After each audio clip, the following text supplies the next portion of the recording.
Hello बच्चों, last में हमने जावास्क्रिप्ट का एग्जांपल देखा था, छोटा सा वाला example hello my dear student का। अब उसके बाद दूसरा वाला एक एग्जांपल दिया गया है, इसका कोडिंग कैसे होता है वो मैं लाइव आपको कंपोजर में सिखाऊंगी। अभी मैं आपको यहाँ उसकी थियरी बेस क्लियर करवाती हूँ। फर्स्ट ऑफ ऑल हमने न्यू फाइल ले ली है, उसको हमने सेव कर दिया है। ओके, उसका नाम मैंने क्या रखा है, देखो, save the file with the name js1.html। मैंने फाइल का नेम रखा है js1.html। html एक्सटेंशन आपको पता होना चाहिए मैंने क्यों यहाँ पे दिया है बच्चों, क्योंकि जावा जो भी कंपोजर में फाइल है उसका एक्सटेंशन हम .html में ही देंगे। ओके, फर्स्ट ऑफ ऑल हमें फॉर्म लेना है, तो यहाँ पे क्रिएट न्यू फॉर्म में लेना है। ओके, तो फॉर्म में जाके डिफाइन फॉर्म मैंने ले लिया है।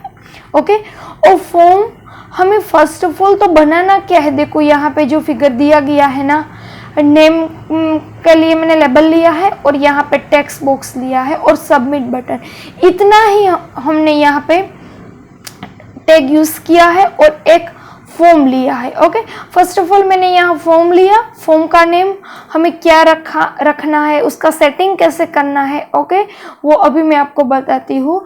हमें ऐसा फॉर्म बनाना है, ओके, जिसमें हम जावास्क्रिप्ट का यूज करने वाले हैं। ओके, सिंपल फॉर्म मैंने ले लिया। फर्स्ट ऑफ ऑल फॉर्म लेने के लिए मैंने फॉर्म में जाके डिफाइन फॉर्म पे क्लिक किया। अब देखो बच्चों, ये वाला जो फिगर है वो ओपन होगा, उसमें मैंने फॉर्म ने js1 लिया और फाइल का जो नेम है वो js1.html अभी हमने लिया, वो मैंने यहाँ लिखा और मेथड मैंने पोस्ट लिया। अब मैंने एडवांस एडिट पे क्लिक करना है, क्योंकि जब भी हम जावास्क्रिप्ट का यूज करते हैं बच्चों तो उसके लिए कई पॉइंट्स का सेटिंग हमें करना पड़ेगा। ओके, फिर क्या लेना है, एडवांस एडिट बटन पे मैंने क्लिक किया तो ये वाला बॉक्स ओपन हुआ, उसमें से यहाँ जावास्क्रिप्ट इवेंट्स का एक जो है मेनू आया, उस पर क्लिक करना है आपको। ओके, और हमें यहाँ ऑन सबमिट, वहां सारे के सारे एट्रीब्यूट्स होगा। उसका मतलब क्या है, तो अभी हमने जो फॉर्म हम बनाते हैं वो किस तरह से कि जब भी मैं वो नेम नाम का जो ये बॉक्स है, यहाँ पे हमने ये नेम नाम का बॉक्स जो लिया था, ओके, अगर मैंने नेम के सामने कुछ भी फिल नहीं किया और मैंने डेटा ऐसे ही सबमिट किया तो वो मुझे अलर्ट करेगा कि प्लीज एंटर द नेम। कई बार हम जो ऑनलाइन शॉपिंग करते हैं, बाय मिस्टेक हमसे कोई भी फील्ड ऐसे ही छूट जाता है, तो जब भी हम सबमिट करते हैं तो हमें वो अलर्ट करता है, हमें रिमाइंडर देता है कि ये फील्ड हम उसको एम्प्टी नहीं छोड़ सकते। उस हिसाब से हम ये फॉर्म बना रहे हैं कि अगर मैंने ये नेम नाम का बॉक्स में कुछ नेम लिख लिया और सबमिट कर लिया तो वो मुझे कोई भी मैसेज नहीं पास करेगा, लेकिन ये बॉक्स मैंने ऐसे ही एम्प्टी छोड़ दिया और मैंने सबमिट पे क्लिक किया तो वो मुझे अलर्ट करेगा कि प्लीज एंटर द नेम। वो फॉर्म हमें यहाँ बनाना है, वो हम सीखेंगे। फर्स्ट ऑफ ऑल फॉर्म ले लिया, उसके हिसाब से यहाँ मैंने ऑन सबमिट इवेंट एट्रीब्यूट्स लिया, क्योंकि जब भी हम सबमिट करेंगे इसलिए। और यहाँ मैंने लिया रिटर्न वैलिडेट फॉर्म। आपको याद रखना है बच्चों कि जावास्क्रिप्ट केस सेंसिटिव है।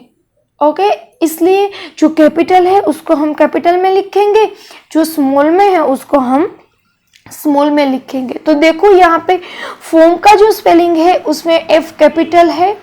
ओके, तो वो आपको एफ कैपिटल ही करना पड़ेगा, अगर मुझे स्मॉल किया तो आपको आउटपुट आएगा नहीं। ओके, मैंने यहाँ फॉर्म ले लिया। ओके, फिर ओके बटन पे क्लिक कर दिया। जब भी मैं ओके बटन पर क्लिक कर दिया तो हमारे कंपोजर के विंडो में वो फॉर्म आ जाएगा। लेकिन जावास्क्रिप्ट का कोड कहाँ पे लिखना है, ओके, वो हम हेड विभाग में लिखेंगे। ओके, हेड टैग में लिखेंगे। हमने डिजाइन, स्प्लिट और सोर्स के बारे में सीख लिया, फर्स्ट चैप्टर में डिस्कशन किया था। ओके, अभी हम जो फॉर्म बना रहे थे वो हम डिजाइन में थे। ओके, अब मैंने यहाँ पे सोर्स पे क्लिक किया ओके, सो उस पर क्लिक करके यहाँ देखो स्क्रिप्ट स्टार्ट करके ये स्क्रिप्ट इतना जो पार्ट है वो हमें लिखना पड़ेगा। ओके, वो है जावास्क्रिप्ट का कोड, वो हमें लिखना पड़ेगा। ओके, तभी हमारा आउटपुट आएगा।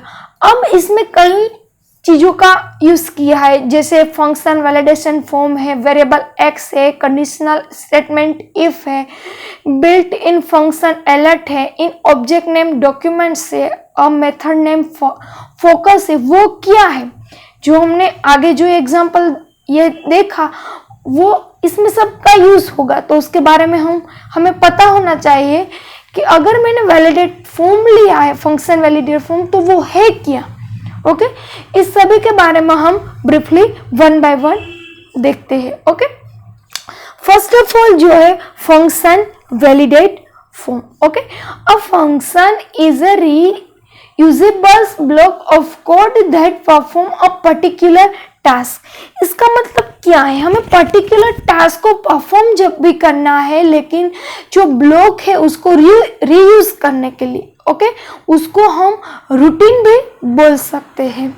क्लियर बच्चों, आपको याद रखना है फंक्शन की डेफिनेशन में क्या वो वर्क करेगा, तो कि वो function is a reusable block of a code that perform a particular task. Okay, a function is defined by the keyword function and the block of code is written inside the curly bracket. आपको ये भी याद रखना है, अगर function को हम use define करेंगे तो उसके लिए कौन सा कीवर्ड यूज होगा, तो के फंक्शन। ओके, और वो उसका कोड कौन से ब्रैकेट में हम लिखेंगे, तो के ये कर्ली ब्रैकेट में। Okay, here the validate form is a function.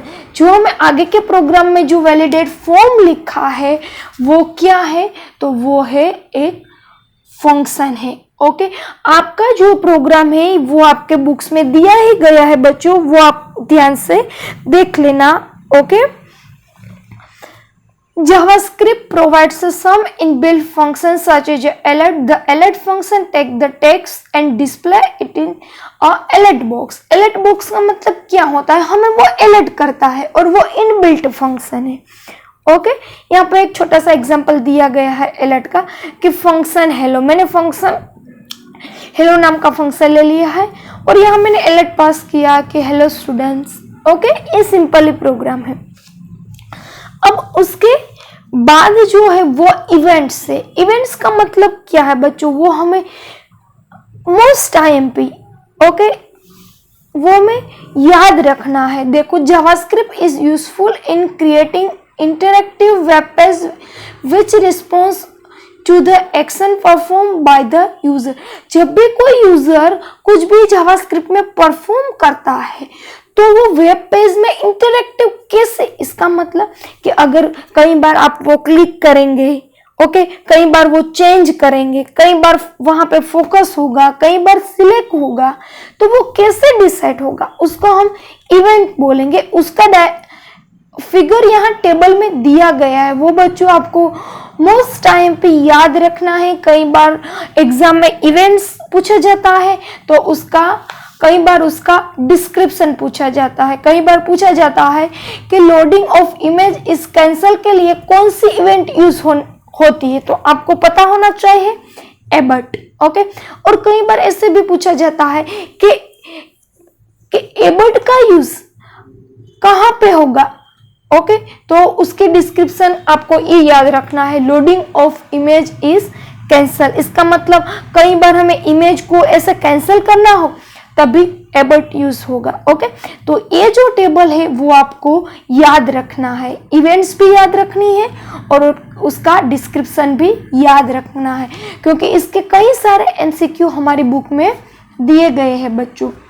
Okay, अब ब्लर है, elements such as a radio button becomes interactive. इसका मतलब क्या होता है कि रेडियो बटन जैसा कोई भी इवेंट्स हो उसको हमें इंटरएक्टिव, इसका मतलब एक्टिव न होने देना। ओके, इसका मतलब हमारे वो बटन का वर्क नहीं करना है, इंटरएक्टिव करना है, तभी हम ब्लर का यूज करेंगे। ओके, फ्लिक क्लिक है, तो user click on A form elements. Okay, कोई भी एलिमेंट्स फॉर्म में क्लिक करने के लिए।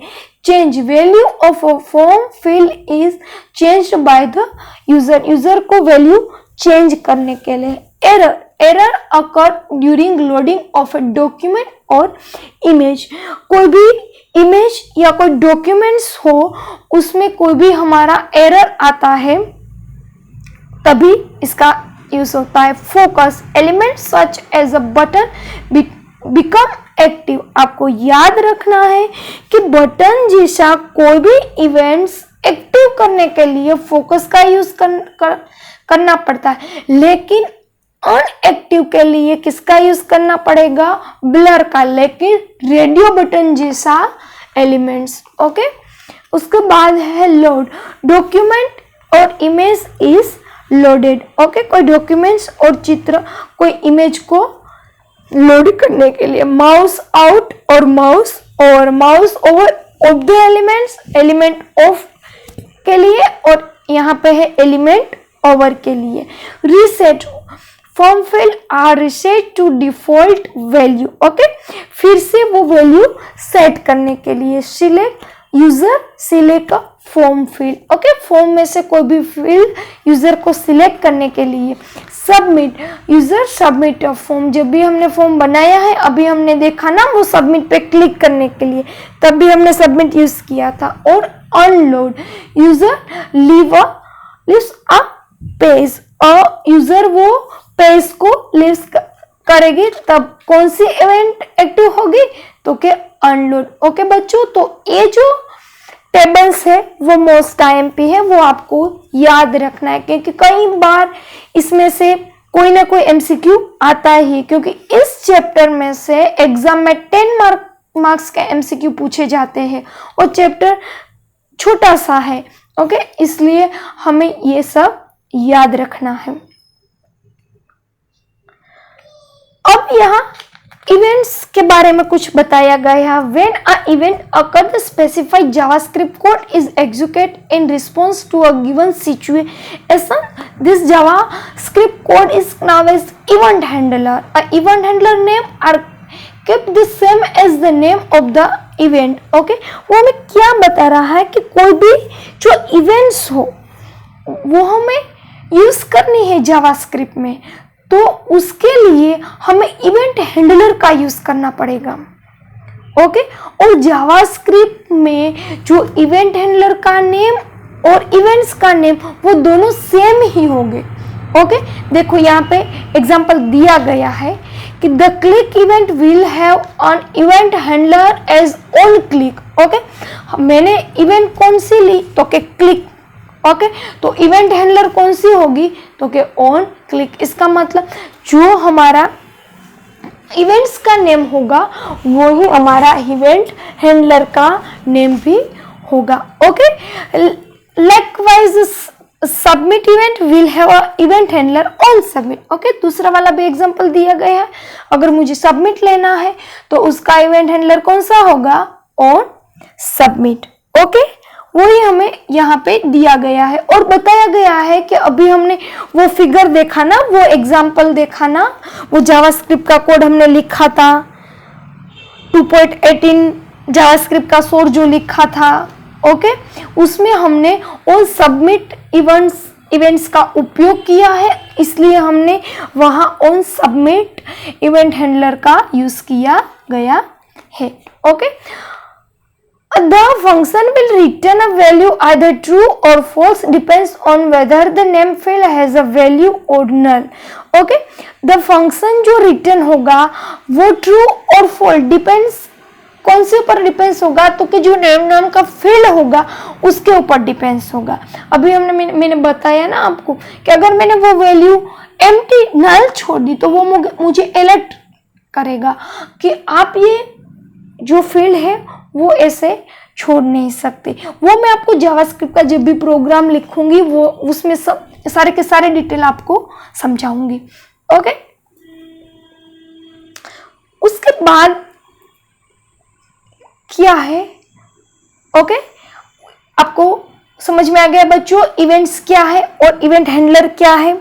ओके, अब उसके बाद है variable. in our example, inside the function validate form, we have a statement variable x equal to documents.jsc1.name.value. ये लाइन ये क्या है, हमने जो आगे प्रोग्राम जावास्क्रिप्ट का लिखा ना सोर्स में जाके, उसमें एक लाइन ऐसी लिखी है. ओके, तो वो वेरिएबल कौन सा है, तो कि जो ये x लिखा है वो है variable. Okay, we have declare a variable name x. A variable is a container for the storing data. Okay, variable क्या करेगा, तो कि हमारा डेटा स्टोर करेगा. Remember that the variable in JavaScript are also case sensitive. बच्चों आपको याद रखना है कि जावास्क्रिप्ट केस सेंसिटिव है, तो वेरिएबल भी कैसा होगा, केस सेंसिटिव. अगर मैंने यहाँ देखो x लिया, ओके, वो x स्मॉल होगा या बिग है. ओके, अगर मैंने स्मॉल लिया है तो हमें स्मॉल ही लेना पड़ेगा, अगर मैंने बिग लिया है तो बिग ही लेना पड़ेगा. यानी कि अपर केस में लिया है तो अपर केस में लेना, लोअर केस में लेना है तो लोअर केस में लेना. Okay, so a variable x is not the same as the variable x. जो अभी हमने बताया कि देखो ये स्मॉल x है यानी कि लोअर केस में है, तो वो लोअर केस का जो x है और ये अपर केस का x है वो सेम है नहीं. उसका मतलब ये दोनों का मतलब चेंज है. अगर आपने वेरिएबल स्मॉल में लिया है तो आप सभी जगह उसका यूज स्मॉल में करेंगे, अगर कैपिटल में लिया है तो सभी उसका यूज हम कैपिटल में करेंगे. Okay, the variable can store the number storing or length in JavaScript. We can declare a variable using var keywords. आपको ये भी याद रखना है बच्चों, अगर जावास्क्रिप्ट में मैंने वेरिएबल डिक्लेयर करना हो, ओके, तो var कीवर्ड्स को यूज करना, यानी कि वेरिएबल का शॉर्ट नेम है var. Okay, clear. तो वेरिएबल क्या करता है, तो वो कंटेनर है. Okay, storing the data. यहाँ पे आपको एग्जांपल बच्चों दिया गया है. देखो, variable x equal to 3, variable y equal to hello, variable z equal to hello student. इसका मतलब आप वेरिएबल में नंबर भी डाल सकते हैं, कोई स्ट्रिंग भी डाल सकते हैं, लेकिन आपको एक ही बात याद रखना है, अगर मैंने वेरिएबल कैपिटल में लिया है तो हम कैपिटल में यूज करेंगे, स्मॉल में लिया है तो हम स्मॉल में लेंगे. हम यहाँ ऐसे बोलेंगे वेरिएबल, लेकिन हमें लिखना है var. ओके, यहाँ पे पूरा नेम VARIABLE लिखना नहीं है. ओके बच्चों.